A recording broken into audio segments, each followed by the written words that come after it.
hoje no time do Grêmio. Há um tempo, era quase um consenso entre torcida e imprensa que esse era um jogador imprescindível. Ele continua sendo, Ribeiro Neto, um jogador imprescindível? Imprescindível é muito forte. Eu acho que ele é importante dentro da régua do Grêmio. Tá. Agora, eu até posso te dizer que o Bright White, num time melhor treinado, melhor organizado, com um pouco mais de qualidade, ele vai render mais.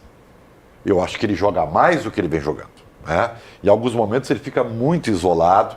Ele não é um centroavante daqueles, de ficar na área. Ele é um cara de muita movimentação. E ele precisa de uma boa companhia. Mas ele não é um cara referência. Do tipo assim, olha, vou pegar um cara muito bom, por favor, vamos jogar em função dele, porque esse cara... Não Sim. É esse o caso. Sim. Ele pode melhorar dentro do conjunto. Se o Cristaldo tivesse melhor, se o Monsalve desse liga, se os laterais fossem bons, o Grêmio tivesse um meio campo evolutivo, ele vai jogar mais. Então, eu acredito que o Grêmio subindo um pouquinho, eu brinco lá na rádio que o Grêmio precisa de 5%, dentro da régua e do objetivo que eu acho que o Grêmio tem, que são os 45 pontos. Sim. Tá? O Grêmio ganha 5%, aí Alex Santana tá bom, tá tudo bem para esse objetivo. E aí o Bright White vai jogar mais. Agora você me dá assim, mas a lesão do Bright White, não preocupa. Hoje, nesse time não do faz Grêmio, falta. Não é que não faz falta. Se eu te disser que hoje que o Marlon faz falta, é impactante? Sim. Então o Bright White faz falta. Como é que tu acha que o Bright White pode render mais no Grêmio, Pedro? Cara, assim, primeiro assim, eu acho que a torcida do Grêmio e principalmente quem gosta de futebol já assimilou que aquela situação toda dele pegar uma herança e uma missão pós-Luiz Soares já não tem mais, A memória afetiva do gremista com relação ao Luiz Soares para sempre vai ter, e eu acho que é muito válido isso. Mas eu acho que no início, logo na chegada dele, ele pegou uma herança e uma demanda muito alta em relação ao que o Grêmio teve. E ele sofreu muito com isso, Inclusive eu aqui nos Donos da Bola, quando ele foi anunciado, depois tive que me retratar com ele para pedir desculpas justamente, porque ele chega e ele, num pensamento um pouco fora da caixa de quem o contratou, ele chega, Gamba, e aí, em alguns jogos onde ele teve mais facilidade e enfrentou adversários, digamos, mais fracos, ele perseverou, ele foi bem. E mesmo agora, recentemente, a fase dele não sendo tão boa, sendo até questionado, e eu acho que chegou realmente o momento de questionar a valência e a valia dele dentro dos 11 ideais do Grêmio. Acho que mesmo assim, Gamba, ele é um jogador importante, Porque ele já apresentou coisas boas em momentos que o Grêmio precisou. Diferente de outros jogadores que em momentos decisivos minguaram, Que é o caso do Cristaldo, por exemplo. Mas eu acho que dentro dessa realidade que o Grêmio tem, e dentro daquilo que o Grêmio possui hoje, se encostar um jogador com um pouco mais, digamos assim, não afinidade, mas que entrose com ele, ele vai render mais. Ele talvez precise de um cara com alguma penetração maior para que ele renda mais. Porque a gente está vendo vários gols dele aí, recentes. Tu vê, ele realmente não se posiciona, ele não é um jogador de posicionamento. Mas, via de regra, quando a bola chega nele, alguma coisa de qualidade sai. Tu não é um cara que diz assim, putz, cara, caiu no pé do Bright White, estamos ferrados. Que é o caso do Aravena, Que é o caso do Arezo, aliás. Mas assim, acho que dentro de uma realidade... Na verdade, eu acho que ele tem cedido. Acho que 2 pontos.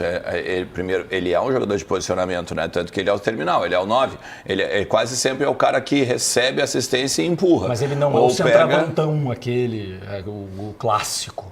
Não é, ele não é o centroavantão clássico aquele. Como assim? Eu enxergo ele mais como um cara de área, sim. Mas é que assim, sem corneta nenhuma, O Bright White, na verdade, é um dos tantos medianos da Europa que vem pra cá e sobra porque o futebol brasileiro é paupérrimo. E aí, por isso que tu teve de te retratar. Eu, particularmente, né? Eu estou usando a tua palavra, né? Eu acho que toda vez que a gente faz uma opinião, a gente não tem de se retratar. Primeiro de tudo porque é o seguinte, futebol é momento. Hoje o cara pode estar jogando muito bem e no outro dia ou daqui 2 meses ele não vai estar e a gente tem que falar do momento dele.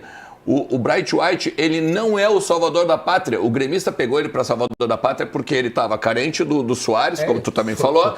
E também pela questão seguinte, é tão baixa a régua do Grêmio, mas tão baixa a régua do Grêmio, que qualquer um que chegar ia ser meu Deus, venerado. Mas eu discordo de vocês com relação à herança do Suárez. Para mim, quem pagou a conta da herança do Suárez foi o Diego Costa. Exato. Que foi quem veio imediatamente após a saída do Suárez. O Bright White veio num outro momento. Né? O Bright White, quando ele chega, o torcedor já tinha esquecido o Suárez. Eu tenho uma leitura sobre o Bright White, tá? Que é a seguinte. Mas respeito. Nossa, minha voz acho que vai começando a falhar. Um tostão da sua voz. Pois é. O Bright White está experimentando no Grêmio uma situação que ele nunca viveu na carreira dele. A de ser protagonista. Ele nunca foi. Seleção dinamarquesa, ele era um acessório, outros eram protagonistas. Ele pega, por exemplo, a era Eriksen, né? Christian Eriksen na seleção, um claro protagonista e cuja comparação técnica ela não dá nem para largar do Eriksen. Muito superior ao Bright White. Nos clubes em que o Bright White foi jogador, ele nunca foi protagonista. No Grêmio, ele precisa ser o protagonista e esta é uma experiência nova para ele. E talvez ele, dentro da régua do Grêmio tão falada, né, ele tenha mesmo que ser o protagonista, porque ele joga mais que os outros, ele é bom jogador, tá? Mas ele não é um protagonista.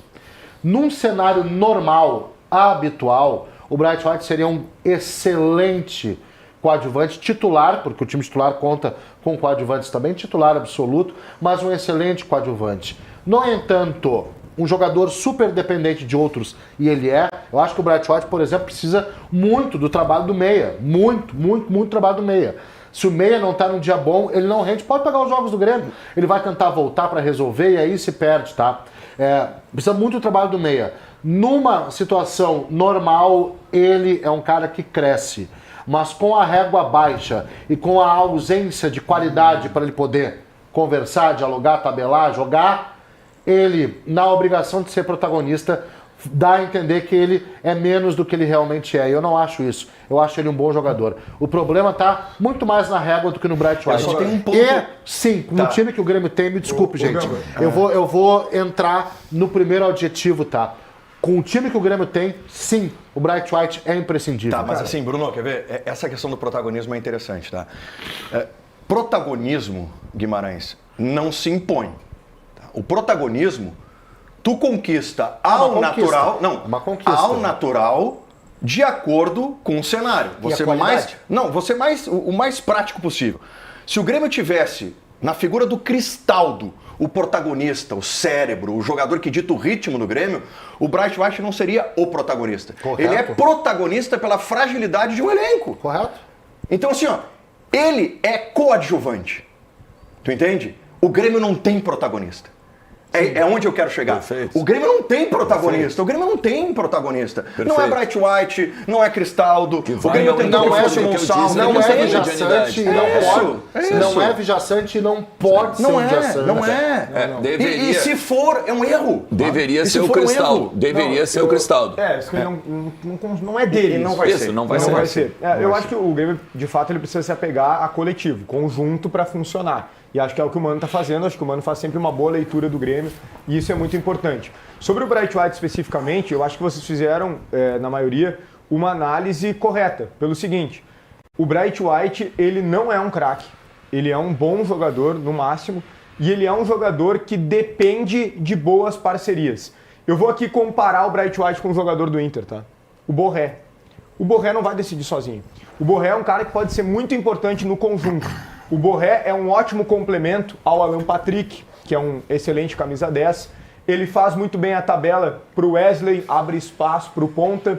Esse jogador é um jogador de time. Não necessariamente o time joga para ele, sim ele joga para o time. E eu acho que o Bright White é muito nessa linha. É muito mais ele jogando para o time, só que hoje não tem o time.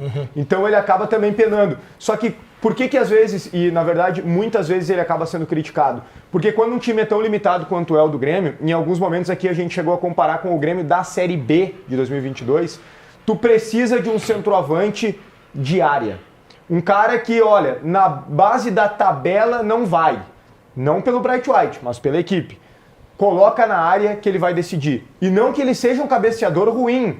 O problema é que ele é baixo. A gente viu um gol de cabeça dele agora no Ilustra aqui, contra o Esportivo Luquenho, que ele estava livre. Ele sozinho, né? Sozinho. Ele tem uma jogada... Então, o cabeceio é fraco. Quando ele tem que disputar no alto, ele tem dificuldade. E tem uma jogada que time então, ruim... eu acho que esse é o Bright White. Agora, só para completar rapidamente, o Arezzo é muito inferior a ele. É muito. Então hoje o Bright White é muito titular, porque o reserva não tem condições de ser titular. Não, eu vou além. O Grêmio não tem reserva. Exato, eu concordo. O Grêmio não tem reserva. Uma jogada, opção. E tem uma jogada, o Bright White para mim é imprescindível justamente por não ter. Acho que o Grêmio tem que contratar o centroavante com as características descritas pelo Bruno. E tem uma outra característica que time ruim, que time limitado, para fazer assim um eufemismo mais leve, time limitado precisa ter no centroavante. Centroavante que faz pivô. Centroavante que segura a defesa é fundamental em time limitado. Por quê? Porque tu consegue uma presa de bola, tu consegue prender a bola no ataque e minimamente liberar espaço. Porque o jogador limitado, com espaço, cresce um pouquinho mais. Sim, jogador que faz pivô, parede, que faz, né? Essa jogada de força é importante, cara. Tem os dois pontos. O pivô que carimba pro lado, vamos dizer, isso. E o pivô que segura o teu adversário. Quando tu segura o adversário, se tu já faz a parede, tu já abre um espaço para alguém que vem de surpresa. E o Bright White foge do